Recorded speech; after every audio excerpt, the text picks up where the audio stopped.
माननीय अध्यक्ष जी। धन्यवाद अध्यक्ष जी। अध्यक्ष जी, विश्वास मत पर जो चर्चा आज प्रधानमंत्री जी के बहुत संक्षिप्त भाषण से शुरू हुई, वो मेरे वरिष्ठ साथी आदरणीय जसवंत सिंह जी के धारदार तर्कों से आगे बढ़ती हुई विभिन्न आयामों को छूती हुई मुझ तक पहुंची है।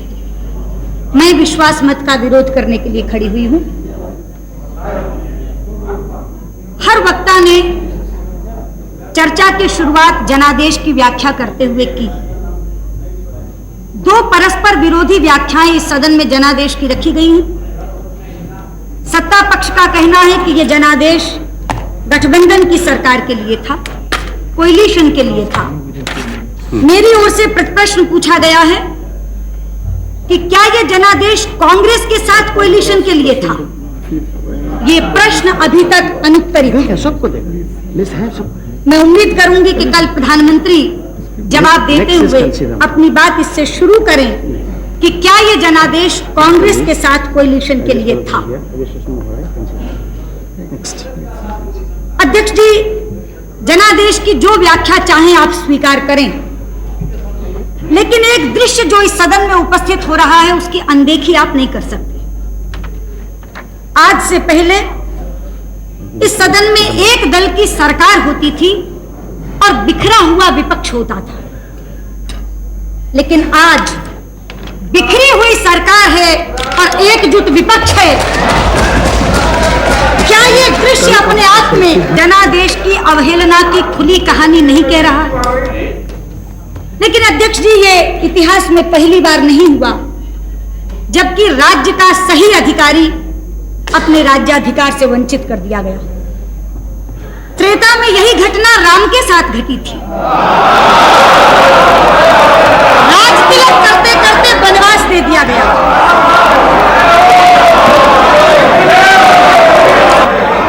द्वापर में यही घटना धर्मराज युधिष्ठिर के साथ घटी थी, जब धूर्त शकुनी की दुष्ट चालों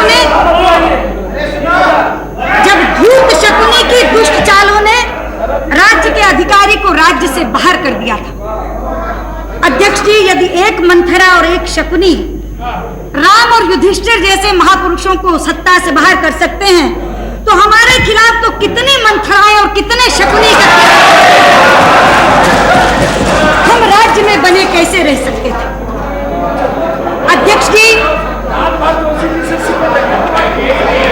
शायद राम राज्य और सुराज्य की नियति ही यही है। Please. Come on. Don't make your speech so interesting.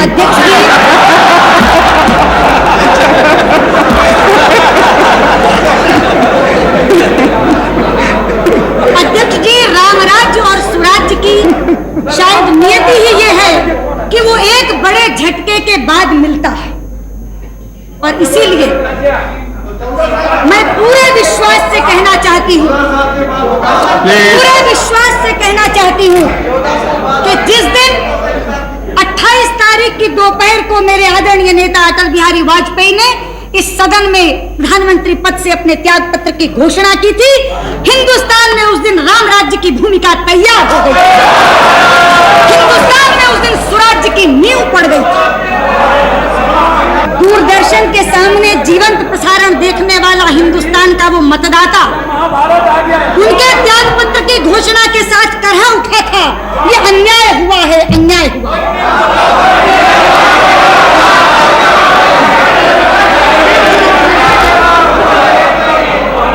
लेकिन अध्यक्ष जी, अन्यायी कभी ये स्वीकार नहीं करता कि वो अन्याय कर रहा है। अन्यायी तो अपने स्वार्थ को सिद्धांत का बाना पहनाकर इस तरह प्रस्तुत करता है जैसे सबसे बड़ा न्याय कर रहा है, और यही इस सदन में घटा। यही इस सदन में घटा। धर्मनिरपेक्षता का बाना पहनकर हम पर सांप्रदायिकता का आरोप लगाकर ये तमाम लोग एक साथ हो गए, एकजुट हो गए। कहा था मेरे नेता ने उस समय, धर्म धर्मनिरपेक्षता बनाम सांप्रदायिकता पर राष्ट्रीय बहस होनी चाहिए। चाहते हैं हम चाहते हैं कि इस देश के संविधान निर्माताओं ने धर्मनिरपेक्षता की क्या कल्पना की थी और इस देश के शासकों ने उसे किस स्वरूप में ढाल दिया, इस पर राष्ट्रीय बहस होनी चाहिए। अध्यक्ष जी, हम सांप्रदायिक हैं। हाँ,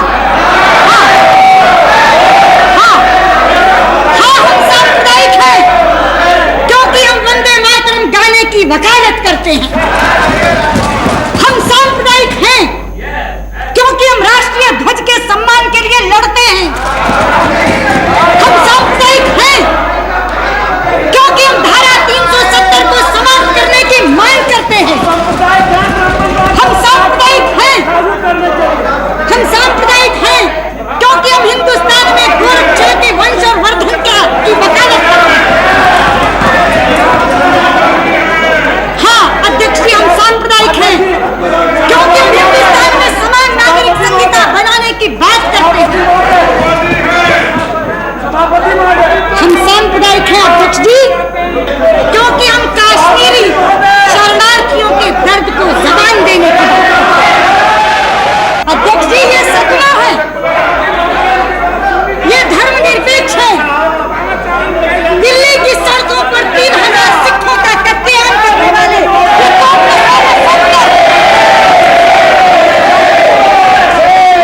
अध्यक्ष जी, आप तो साक्षी हैं। सुनिए भगवती जी, बोलिए। क्या व्यवस्था? मैं हिंदू नहीं हूँ, मुझको मंदिर जाने से रोका गया। और इसमें क्या व्यवस्था है?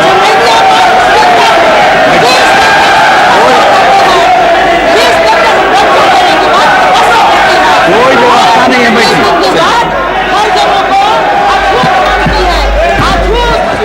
कोई व्यवस्था का प्रश्न नहीं है। चलिए अध्यक्ष जी, मैं भगवती देवी जी की जानकारी के लिए बता दूं, भारतीय जनता पार्टी ने तो राम मंदिर का शिलान्यास एक हरिजन से करवाया था।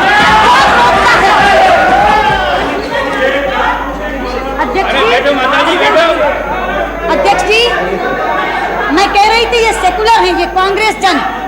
दिल्ली की सड़कों पर 3000 सिखों का कत्लेआम करने वाले ये कांग्रेसमैन सेकुलर हैं और आप बिहार के साक्षी हैं। अध्यक्ष जी, मुस्लिम और यादव का जोड़ बैठाकर माई की राजनीति करने वाले ये जनता दल वाले सेकुलर हैं।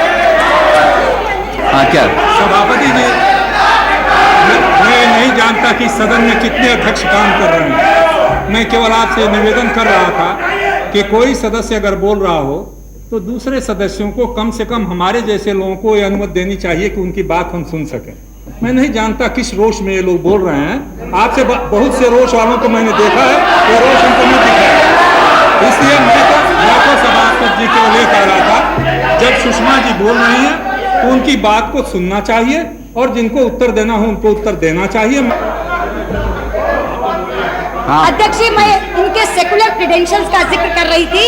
अध्यक्ष जी, अपने वोट बैंक को खुश करने के लिए निर्दोष राम भक्तों पर गोलियों से भूनने वाले ये सपा वाले सेकुलर, चकमा शरणार्थियों को भगाने वाले और घुसपैठियों को बसाने की वकालत करने वाले ये वामपंथी सेकुलर।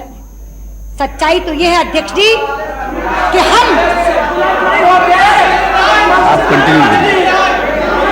सच्चाई तो ये है अध्यक्ष जी कि चूंकि हम अपने हिंदू होने पर शर्म महसूस नहीं करते, इसलिए हम कम्युनल हैं, इसलिए हम सांप्रदायिक हैं। और इस देश में जब तक आप अपने हिंदू होने पर शर्मिंदगी महसूस नहीं करते, आपको इन तथाकथित बुद्धिजीवियों से सेकुलर होने का सर्टिफिकेट नहीं मिल सकता। अध्यक्ष जी, सेकुलरिज्म की हमारी परिभाषा यह है कि एक हिंदू अच्छा हिंदू हो, एक मुसलमान अच्छा मुसलमान, एक सिख अच्छा सिख हो, एक ईसाई अच्छा ईसाई, और सब अपने अपने पंथों का अनुसरण करते हुए एक दूसरे के धर्मों का आदर करें। ये हमारी परिभाषा है। लेकिन इनका सेकुलरिज्म हिंदू को गाली देने से शुरू होता है, और अगर आप उस गाली देने के कार्यक्रम में शिरकत नहीं करते तो आप सेकुलर हो ही नहीं सकते। और मैं कहना चाहती हूँ, सरकार सेकुलरिज्म की ये परिभाषा मान्य नहीं। अध्यक्ष जी, आज से पहले तो केवल हिंदुत्व पर प्रश्न चिन्ह लगाया जाता था, हिंदुत्व शब्द के हमसे मायने पूछे जाते थे, लेकिन पिछले विश्वास मत पर चर्चा सुनते सुनते मेरी आंखें डबडबा गई जब इस सदन में भारतीयता शब्द पर भी प्रश्न चिन्ह लगा। आज से पहले तो कहते थे इंडियन नेशनैलिटी की बात कर सकते हो, लेकिन इसी सदन में चर्चा के दौरान कहा गया, मैं तो बहुत कद्र करती हूँ मुरासली मारन जी के, लेकिन उन्होंने कहा we are different, you are different. आप कौन सी संस्कृति की बात कर रहे हैं? भारतीयता क्या होती है? मुझे था शायद इनमें से कोई बोलेगा। एक उम्मीद चंद्रशेखर जी से जरूर थी, पता नहीं क्यों कौरवों की सभा के भीष्म पितामह की तरह आप भी मौन साधे रहे।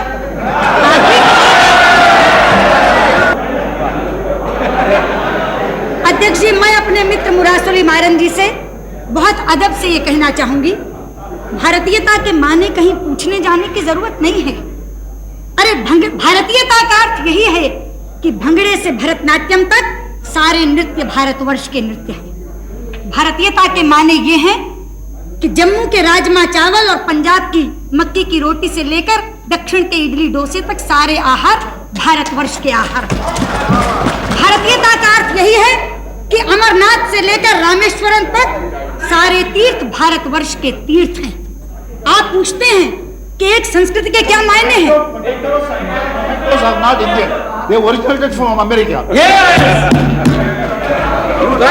अध्यक्ष जी, एक संस्कृति के मायने यही हैं कि शिव का भक्त अमरनाथ का जल लेकर रामेश्वरम के पैर पखारता है। यह एक संस्कृति के कारण हुआ है कि पश्चिम बंगाल में जन्मे हुए एनसी चटर्जी अपने बेटे का नाम सोमनाथ रखते हैं। यही है एक संस्कृति,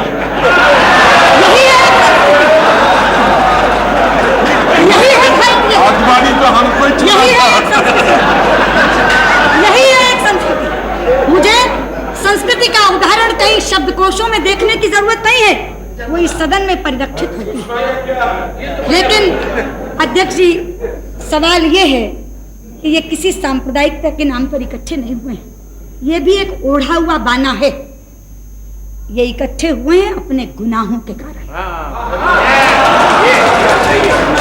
ये इकट्ठे हुए हैं एक दूसरे को बख्श देने की सौदेबाजी के कारण।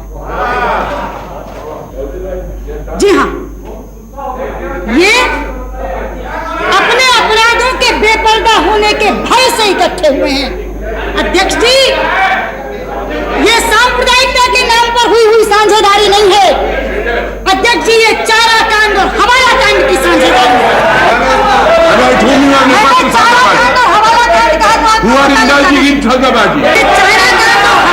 की साझेदारी है तो सोमनाथ जी को उठना ही नहीं चाहिए, इशारा समझना चाहिए मैं किसकी साझेदारी की तरफ जिक्र कर रही हूँ। अध्यक्ष जी, ऐसे ही नहीं हुआ कि कॉमन मिनिमम प्रोग्राम में एक शब्द करप्शन के पेंडिंग केसेस के बारे में नहीं है, ये ऐसे ही हो गया। आखिर 4 लोग बैठे, सारी चीजों पर चर्चा हुई, लेकिन पूरे प्रोग्राम में से बोफोर्स गायब है, सेंट किट्स गायब है, जेएमएम गायब है, शुगर स्कैंडल गायब है, पीएसयू डिसइन्वेस्टमेंट स्कैम गायब है। अरे जिनका ढिंडोरा पीट के चुनाव में गए थे, Narasimha Rao epitome of corruption की चार्जशीट निकालकर चुनाव में गए थे, आज उसके ऊपर एक शब्द भी नहीं। और यूरिया स्कैम के ऊपर कहते हैं प्रधानमंत्री, law will take its own course, कोई बचेगा नहीं। केवल मुक्के मारकर कह देने से ये नहीं होगा अध्यक्ष जी, आचरण क्या बोलता है ये देखने वाला है। आज भी यूरिया स्कैम में अफसर पकड़े गए हैं, लेकिन दोनों के रिश्तेदार अभी नहीं पकड़े गए। 5 दिन का समय दिया गया, आखिर क्यों? इसलिए मैं कहती हूँ ये साझेदारी सांप्रदायिकता के नाम पर नहीं हुई है, ये साझेदारी एक दूसरे को माफ करने के सिद्धांत के नाम पर की गई साझेदारी। अध्यक्ष जी, ये कहते हैं, रामविलास पासवान कहते हैं ये सरकार चलेगी। आज यहाँ कहा जाता है ये सरकार चलेगी नहीं, दौड़ेगी, 5 साल तक रहेगी। अरे मैं पूछना चाहती हूँ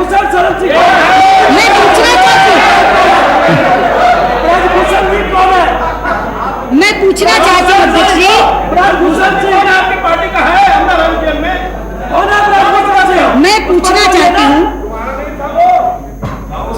मेरे नेता ने तो नहीं कहा, बयान तो पहला बीजू पटनायक का आया, बीजू पटनायक का आया पहला बयान, this government will not last. किस घटक के हैं वो? भाजपा के। बुद्धदेव भट्टाचार्य का बयान आया, हाँ वही ना, बुद्धदेव आचार्य का बयान आया, this government will not last for 6 months। ये किस घटक के हैं? भाजपा के। अध्यक्ष जी, ओके, यू स्टैंड करेक्टेड। अध्यक्ष जी, मुझे करेक्ट करने की क्या जरूरत है? पहली स्टेटमेंट छपी, उसका जिक्र मैंने कर दिया, डिनायल इन्होंने किया, उसका जिक्र इन्होंने कर दिया, दोनों चीज रिकॉर्ड पर आ जाएंगी। आगे बढ़िए। नरसिंह राव जी के हवाले से कहा गया कि चुनाव के लिए 7 महीने से एक साल के बीच में तैयार रहना चाहिए। ये बयान भाजपा की तरफ से तो नहीं आया। इतने अंतर विरोधों के साथ जो सरकार चल रही है, क्या सांझ है नारायण दत्त तिवारी और मुलायम सिंह यादव में? मैं पूछना चाहती हूँ, क्या सांझ है? आ गए बीजू पटनायक जी, क्या सांझ है आदरणीय बीजू पटनायक जी आप में और जेबी पटनायक में? क्या सांझ? इधर एड्रेस करिए आपने। अध्यक्ष जी, सुषमा जी आप इधर एड्रेस करिए। चारे और खाद के अलावा क्या सांझ है राम लखन सिंह यादव और लालू यादव में? क्या सांझ है ममता बनर्जी और सोमनाथ चटर्जी में? मैं पूछना चाहती हूँ, उत्तराखंडी महिलाओं के सम्मान का सौदा करके नारायण दत्त तिवारी मुलायम सिंह की बगल में क्यों बैठे? तमिलनाडु के हितों की अनदेखी करके करुणानिधि ने देवे गौड़ा को नेता क्यों स्वीकार किया? अपने घावों की पीड़ा भूलकर, ममता जी, अपने घावों की पीड़ा भूलकर आप सोमनाथ जी के साथ मतदान कैसे कर रही हैं? हाँ ठीक है, बहुत ममता जी आपको बोलना है, इसके लिए एडवांस नोटिस देने की कोई जरूरत नहीं है, उनको बोल लेने दीजिए। ठीक है, आपका नाम आपकी पार्टी से आएगा तो बोल लीजिएगा, उनको बोल लेने दीजिए। मैं बताना चाहती हूँ अध्यक्ष जी, मैं नाम क्यों ले रही हूँ? मुझे वो दृश्य जिसका तस याद है, मेरी आंखों में बसा हुआ है। मैं राज्यसभा की दर्शक दीर्घा में बैठी थी, इसी सदन में नरसिंह राव जी की सरकार के खिलाफ अविश्वास प्रस्ताव पर मतदान हो रहा था। मैं वहां से बैठी देख रही थी, एक व्हील चेयर के ऊपर ममता जी को लाया गया था, यहीं बैठी थी वो, चोटों से आए बुखार के कारण कांप रही थी। बराबर में बैठी 2 सांसद महिलाओं ने उन्हें लाल कंबल उठाया था। वहां बैठी हुई मैं उस समय कम्युनिस्टों की हिंसक प्रवृत्ति को कोस रही थी। मुझे मालूम है ममता जी के विरोध के स्वर बहुत मुखर होते हैं, लेकिन हम उनके विरोध के अधिकार को मान्यता देते हैं, हम उनके विरोध के अधिकार को स्वीकृति देते हैं, हम उनकी आवाज को गैर करने के लिए उन पर हमला नहीं करते। इसलिए पूछना चाहती हूँ ममता जी से आज कि इस सदन में सीपीएम के साथ बैठकर मतदान करेगी और पश्चिम बंगाल में जाकर उनके विरोध की राजनीति करेंगी, ये कैसी सांझ है ममता जी? ये कैसा गठबंधन? अध्यक्ष जी, मैं जिक्र कर रही थी कि केवल व्यक्तियों में अंतर विरोध नहीं है, जो कार्यक्रमों में अंतर विरोध झलकता है वो तो माशाअल्लाह। जब इनका प्रोग्राम आया, मिनिमम प्रोग्राम, मैंने उसको आदि से अंत तक पढ़ा। एक बार मुझे लगा कि कुछ गलत पढ़ा गया, ये हो नहीं सकता। मैंने उसको दोबारा पढ़ा और पढ़ने के तुरंत बाद मेरे मुंह से निकला, वहां भारत के कम्युनिस्ट साथियों, तुमने लेनिन से येल्त्सिन तक का सफर एक ही सप्ताह में पूरा कर लिया। अध्यक्ष जी, कोलिशन के कंस्ट्रेंट्स तो मैं समझ सकती हूँ, कोलिशन के कंस्ट्रेंट्स होते हैं, मजबूरियां होती हैं, कुछ चीजों को बरतरफ रखना पड़ता है, कुछ चीजों में साझेदारी करनी पड़ती है, मगर कोई शीर्षासन करके कलाबाजी खा जाएगा इसकी उम्मीद नहीं।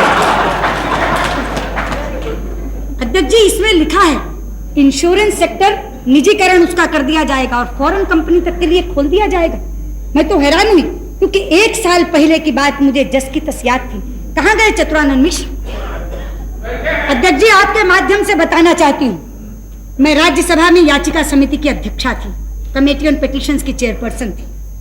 हमारी समिति के सामने एक याचिका दायर की गई, एक पिटीशन प्रस्तुत की गई, जिसमें यह लिखा गया था कि LIC, GIC इंश्योरेंस सेक्टर को जो प्राइवेटाइज करने की एक सिफारिश मल्होत्रा कमेटी की तरफ से आई है वो लागू न की जाए, ये थी वो पिटीशन।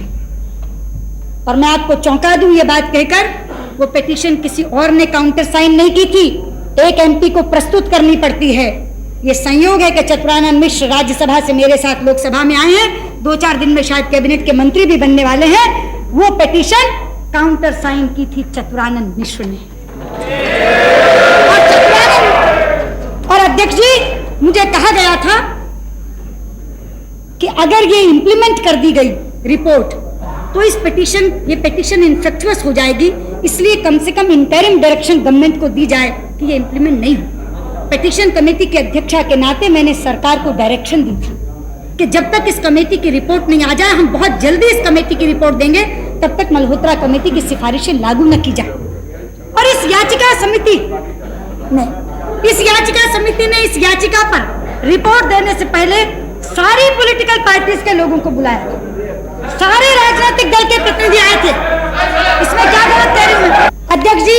प्रीमियर घटक इस यूनाइटेड फ्रंट का जनता दल, जिनकी सरकार है, जिनके आप कुछ कहना चाहते हो, आप मिनिस्टर है, बोलिए। अगर कोई ऑब्जेक्शनेबल बात है तो बताइए, अगेंस्ट द रूल हो तो बताइए। नहीं, यू आर मिनिस्टर ना हो।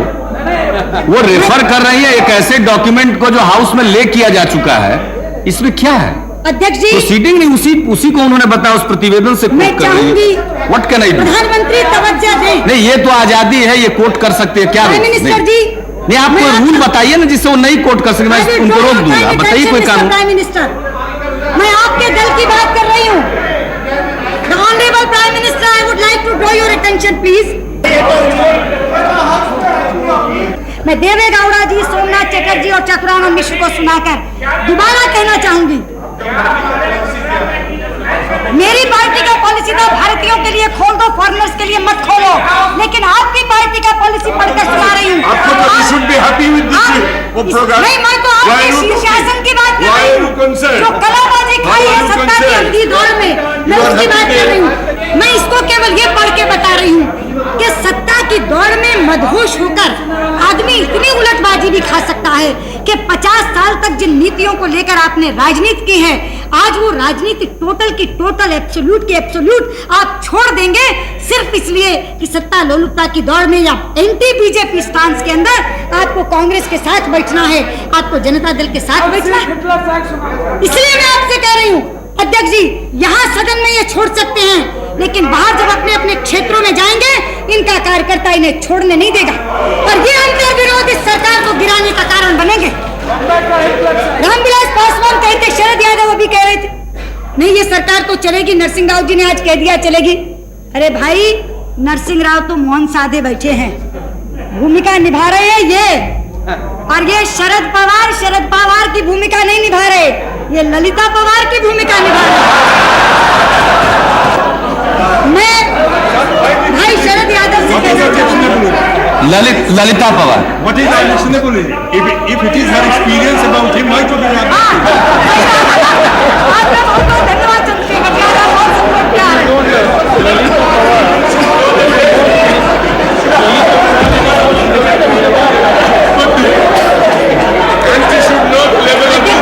अब आप कंक्लूड करिए।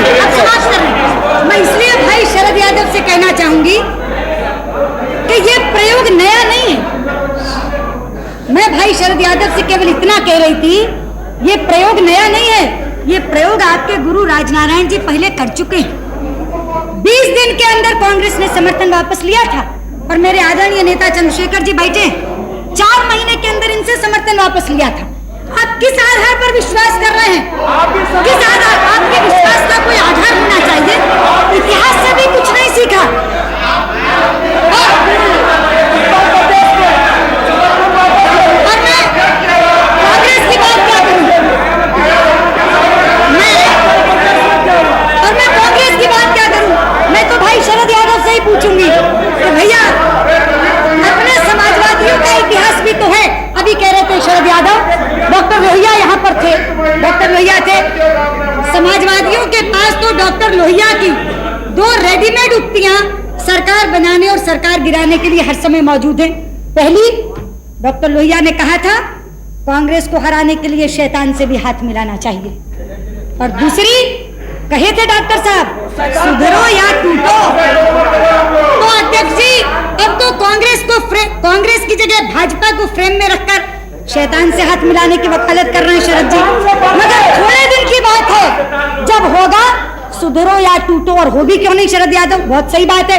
65 लाख वाले मंत्रिमंडल में और 3 लाख वाले बंडल में, तो क्यों नहीं बोलेंगे, क्यों नहीं बोलेंगे। निश्चित तौर पर चंद दिनों की बात है जब ये होगा सुधरो या टूटो। इसलिए मैं एक बात कहकर अपनी बात समाप्त करना चाहूंगी अध्यक्ष महोदय, ये जो कहा जा रहा है कि सरकार 5 साल चलेगी, 5 साल चलेगी, नहीं अध्यक्ष जी, this political orchestra will disperse even before the show begins. They are so used to singing their own tunes. ये जो एक सामूहिक मंडली एक समूह गीत गाने के लिए आई है, ये अपना अपना राग अलापने के लिए इतने आदी हैं कि गीत शुरू होने से पहले ये शिराजा बिखर जाएगा। लेकिन हाँ, जितने दिन ये देश आपके हाथ में रहे, ईश्वर इस देश की रक्षा करे, ये प्रार्थना करते हुए मैं विश्वास मत का विरोध